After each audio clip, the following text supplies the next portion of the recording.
कैसे हो?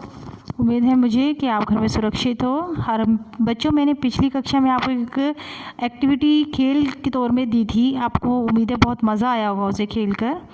उसे बहन भाई के साथ खेलिए, घर में बहुत मज़ा आएगा और आपके साथ साथ व्याकरण की भी अभ्यास होता रहेगा।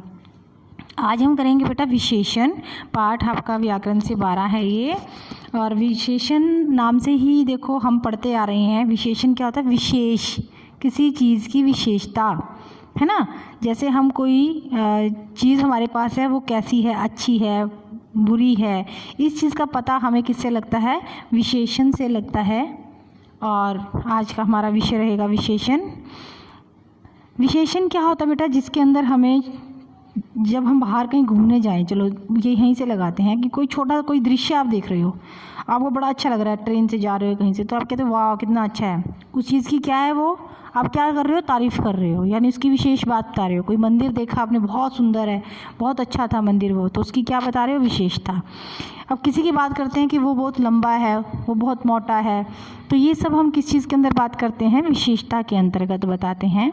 और इस प्रकार विशेषण की परिभाषा क्या होगी हमारी? संज्ञा या सर्वनाम। सर्वनाम, संज्ञा हमने पढ़े है ना, व्यक्ति वस्तु की विशेषता बताने वाले शब्द विशेषण कहलाते हैं। संज्ञा सर्वनाम कैसे? जैसे राम बहुत तेज़ दौड़ता है, तो राम क्या है? नाम आ गया ना, संज्ञा। तेज़ दौड़ना उसकी क्या हो गई? विशेषता हो गई। वह बहुत सुंदर लिखता है, सर्वनाम लगा दिया हमने। वह क्या करता है? बहुत सुंदर लिखता है, तो लिखना क्या होगा? सर्वनाम की विशेषता हो गई ना। तो विशेषण की हमारी क्या होगी परिभाषा? जो संज्ञा या सर्वनाम की विशेषता बताने वाले शब्द हमें विशेषण कहलाते हैं। यहाँ पर मैं आपकी परिभाषा के साथ मैंने उसको लिखा, जिसके बारे में बात कही जा रही है उसे विशेष्य कहते हैं। विशेष्य कौन होता है? जिसकी हम बात करें। जैसे हमने अभी कहा कि राम बहुत सुंदर लिखता है, तो कौन है विशेष्य? राम। और विशेषण की भी विशेषता बताने वाले शब्दों को प्रविशेषण कहते हैं। प्रविशेषण क्या? देखो मैंने क्या कहा आपको, विशेषता तो होती है, विशेष्य की बात कर रहे, विशेष्य को जिसकी बात हम कर रहे हैं।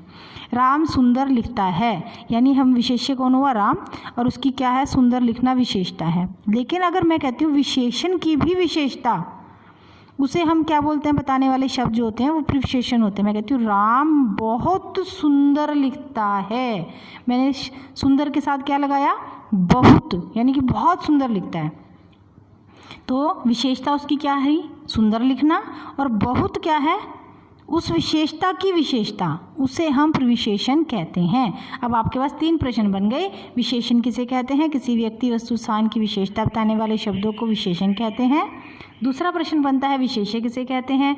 जिसके बारे में हम बात करते हैं उसे हम विशेष्य कहते हैं। और प्रविशेषण क्या होता है? विशेषण की भी विशेषता बताने वाले जो शब्द होते हैं उसे हम विशेष्य कहते हैं, विशेषण कहते हैं। विशेषण के कितने भेद हैं? 4। विशेषण के 4 भेद होते हैं। गुणवाचक विशेषण, संख्यावाचक विशेषण, परिमाणवाचक और सार्वनामिक विशेषण। देखिए बेटा, गुणवाचक विशेषण के नाम से ही हमें साफ पता लग जाता है। गुण यानी किसी की क्वालिटी, है ना, कि तो इसके अंदर हम क्या परिभाषा लेते हैं? जो विशेषण किसी भी संज्ञा या सर्वनाम के गुण, दोष, रूप, रंग, आकार, स्थान, काल, स्वाद, इन सब के बारे में बताते हैं, वे गुणवाचक विशेषण कहलाते हैं। गुणवाचक के अंतर्गत हमारे अंदर ईमानदारी, झूठ बोलना, आकार में छोटा बड़ा होना, रंग छोटा, ये सब बेटे गुणवाचक में आते हैं। कोई अवस्थाएं हैं, कोई बूढ़ा है, युवा है, सूखा है, हमारी दिशाएं भी गुणवाचक में आती हैं कि वो उत्तर दिशा है, पूर्वी दिशा है। स्वाद, खट्टा मीठा, खुशबूदार है, कोई दुर्गंध है, ये सब हमारे गुणवाचक में आते हैं। गुणों के बारे में बताता है कि उसका स्वाद बहुत मीठा है, यानी कि हम किसी की मिठास की बात कर रहे हैं। दूसरा है अपने पास संख्यावाचक। देखो ये तो नाम से ही आप सबको पता है, अगर मैं कक्षा में होती आपसे पूछती तो आप लोग अभी बता देते मैम संख्यावाचक वो विशेषण है जिसके अंदर संज्ञा और सर्वनाम की संख्या का बोध होता है, उसे हम संख्यावाचक कहते हैं। अब तीसरा बेटे उसने कहा प्रमाणवाचक। प्रमाणवाचक यानी कि किसी चीज़ की क्वांटिटी, है ना, जो संज्ञा शब्द और स्वर्णम है प्रमाण संबंधी विशेषता बताते हैं उसे हम प्रमाणवाचक कहते हैं। जैसे अब दुकान पे जाते हो, दुकानदार के मिठाई वाले को बोलते हो कि मुझे 2 किलो पेड़े दे दो या जलेबी दे दो, तो प्रमाण वो आपको तोल के देता है ना, आपके सामने दिखाता है आपको कि देखो ये पूरा वजन जो है इसका 2 किलो हो गया है। 1 किलो दूध दे दो, तो वो दूध का माप भी उसमें से लेके देता है। तो आपके पास क्या है, प्रूफ है, प्रमाण है कि उसे आपने के सामने उसने जो है उसको माप कर दिया है। प्रमाणवाचक उसे कहा जाता है जिसके अंदर हमें उसकी संबंधित विशेषता प्रमाण के तौर पर मिलती है। अब आपके पास चौथा है सार्वनामिक विशेषण। सार्वनामिक विशेषण जो है वो स्वर्णम या संज्ञा से पहले लग के उसकी विशेषता बताती है। ऐसे शब्द स्वर्णम विशेषण कहलाते हैं। जैसे यह बच्चा, वह आदमी, हम कहते हैं ना, यह लड़की वो सुंदर है, ऐसे। तो ये आपका किस में आ जाता है, सर्वनामिक विशेषण में। अब आप देखेंगे कि हमारे पास गुणवाचक, संख्यावाचक, प्रमाणवाचक और सार्वनामिक, लेकिन अब हमारे पास दूसरा जो संख्यावाचक है इसके भी हमारे पास भेद होते हैं और प्रमाणवाचक के भी।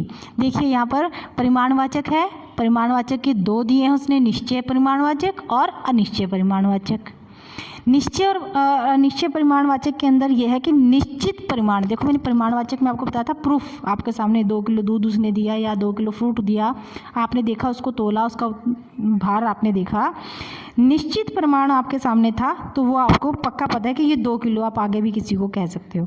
लेकिन अगर अनिश्चित परिमाणवाचक के अंतर्गत क्या आता है, जिसके अंदर हमें उसके बारे में ज्ञान नहीं होता, हम कहते हैं थोड़े से चावल दे दो, थोड़ी सी चीनी डाल दो। अब थोड़ी सी चीनी कितनी डाली आपने, 10 ग्राम, 5 ग्राम या 1 ग्राम, पता नहीं ना। तो वो जो थोड़ा जहाँ शब्द लग जाता है, थोड़ी सी ज़्यादा सी, तो वो हमारे अनिश्चयवाचक परिमाणवाचक में आ जाती है। इसी तरह संख्यावाचक और सार्वनामिक वाचक,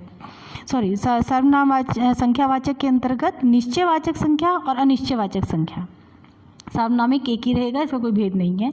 इससे भी निश्चय और अनिश्चय यानी निश्चित संख्या का ज्ञान हमको होता है, वो निश्चित में आ जाएगा। जैसे हमारे 2 घर हैं तो निश्चित है कि 2 हैं हमारे पास पक्का, मेरे पास 10 रुपये हैं, 10 रुपये पक्के मेरे पास 10 रुपये हैं, निश्चित है। लेकिन अनिश्चितवाचक के अंदर हमारे पास निश्चित नहीं होता, मेरे पास कुछ पैसे हैं, मुझे शायद वहाँ जाना है, हज़ारों लोग वहाँ पहुँचेंगे, तो ये संख्यावाचक में, अनिश्चयवाचक में आ जाता है। अब बच्चे हमारे पास इनके भेद देखो कैसे, आपको विशेषता कैसे पता लगती है। जैसे भारत शब्द है उसकी विशेषता क्या होगी, भारतीय। ईश्वर ईश्वरीय, ज्ञान ज्ञानी, बाहर बाहरी, इस तरह आपके जो शब्द होंगे उससे हम विशेषण बनाएंगे, विशेषण शब्द बनाएंगे। तो ये था आपका पाठ जिसके अंतर्गत हमारे पास सर्वनाम विशेषण की विशेषता पता लगती है। संज्ञा शब्दों के स्थान पर प्रकट करने वाले जो शब्दों से विशेषण कहते हैं। संख्यावाचक विशेषण के 2 भेद होते हैं, निश्चयवाचक संख्या और अनिश्चयवाचक संख्या। स्वर्णम शब्द का प्रयोग संज्ञा से पहले होता है, जो संज्ञा के विशेषण के रूप में प्रयोग होने के कारण वे सार्वनामिक विशेषण कहे जाते हैं। ये हमने आज इसमें पढ़ा है।